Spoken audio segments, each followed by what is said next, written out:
I find the idea of social controls incredibly interesting, and you can find them all over our society.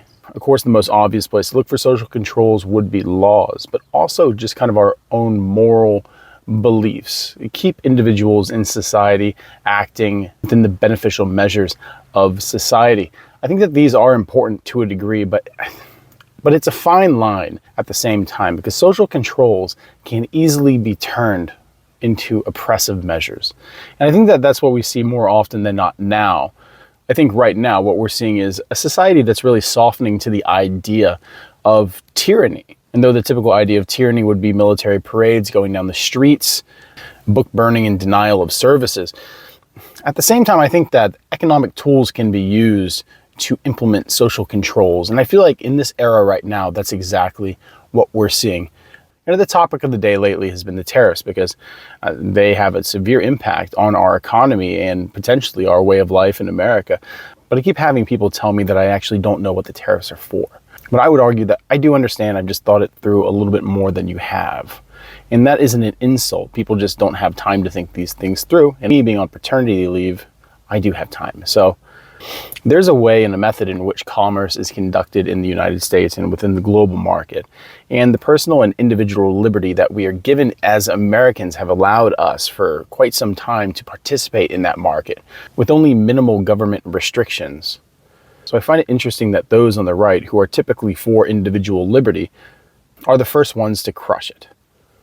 And thus, I guess, is always the hypocrisy of the two-party system, is that morality is fluid and swings from right to left and rarely stays in the middle. But what does it mean for society and for individual thought when we switch from a global thought process to a more individual, insular, nationalistic thought process when it comes to commerce? Because I don't think that there is truly a way to argue that it can strengthen the domestic economy. I don't really see it working that way. Tariffs are penalties. They're penalties mostly on the working class and the poor, because the cheapest goods are often bought by the working class and the working poor in America. But now those items that they used to have access to are now marked up at 30%. Now you can say that, well, we're going to produce it in America and it'll only be 20% more expensive. So at the same time, these tariffs are just an exhaustive measure to increase prices on an already financially stretched population. So I can only really see this as, number one, a financial penalty for being poor. Two, a tyrannical measure to keep people from operating in a method in which they believe they should, and to control their movement and behavior within a set metric. And three, by attributing patriotism to nationalistic affinity, I think that it breeds something incredibly dark, insular, xenophobic, we'll use the word, and potentially very limiting to the future of our nation.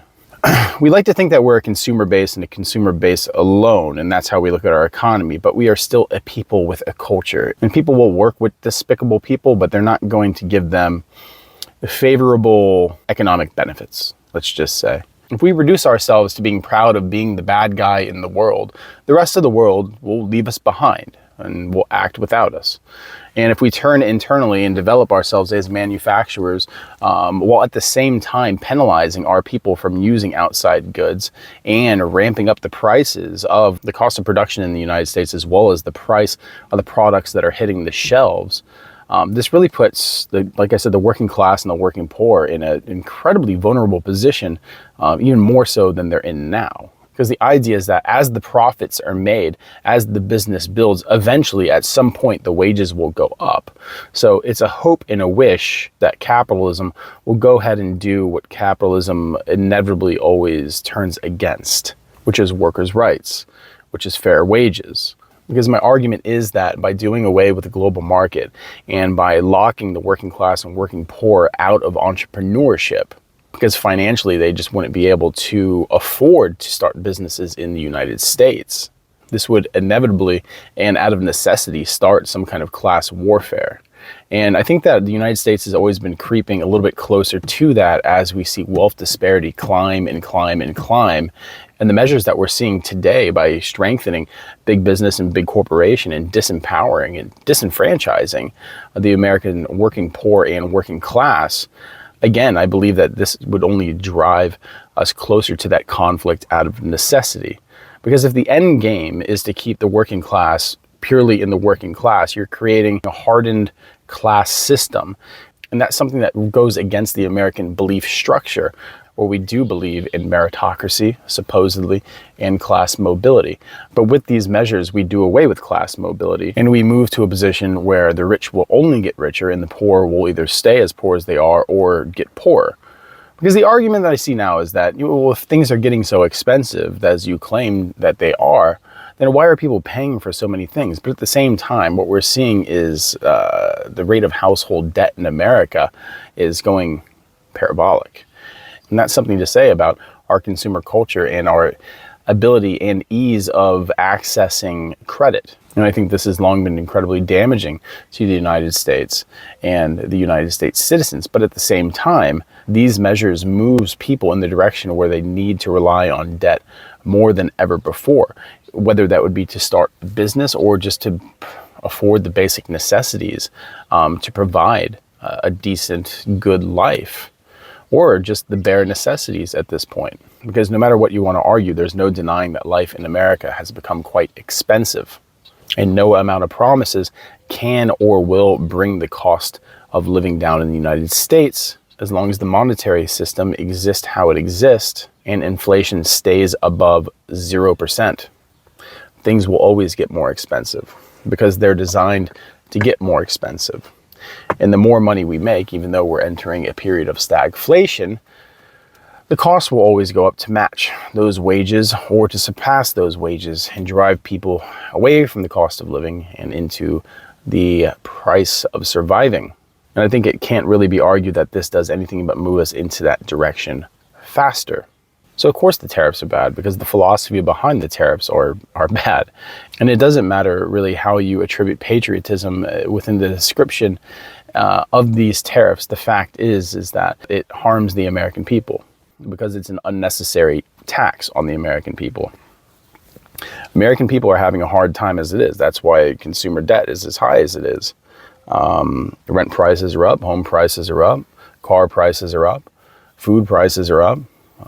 Everything's up. The cost of everything is up. And there's such a reliance in all manufacturing industries of foreign products, whether it's China or not, that to put a 30% markup on either key ingredients, products, or essentials really hits, like I said, the working class and the poorest the hardest. But by identifying this and understanding that there is a difference in class and socioeconomic scale in America, I don't think that this can be communist. I think that this is a deflection.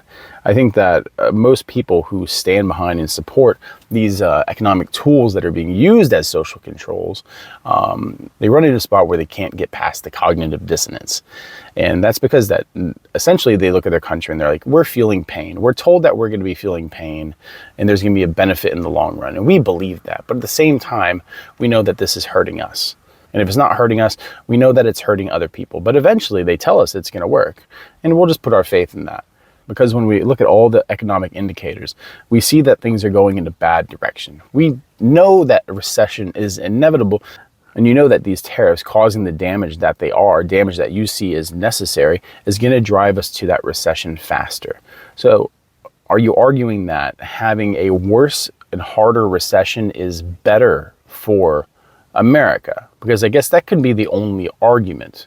And that's why I say you can't take these people seriously in debate because they're not actually thought through what they're told to believe. If we're going to grow and improve the domestic economy and manufacturing base in America, the only way to do it is slowly. And it can't be reliant on the big existing corporations. They would have to come up organically through communities. This is the only way it can actually happen in a sustainable way. Because companies and corporations that have the amount of wealth that they can go ahead and bypass the needs of the people in pursuit of profit, they're not actually going to serve any great benefit to the nation. And I think in a way, they're not actually attached to the nation. Because as we've seen over the past decades, when you challenge the profits of most of these companies and corporations, what happens? They leave. They take their business elsewhere. That's something that's not going to happen to businesses that are within and dependent on local communities. And that's what we need to focus on. Because by letting so many small businesses grow, this also increases economic diversity within the country, which will allow for more ideas. And obviously some of those ideas would be much better than others, and those companies would be able to grow and grow at a pace where they'd still be anchored philosophically and emotionally to the communities. This is what's important. Local business, a small business. This is what is important because it has always been the backbone of our nation. It's not been the backbone of the industrial age, but no one should be clamoring to get back to the industrial age.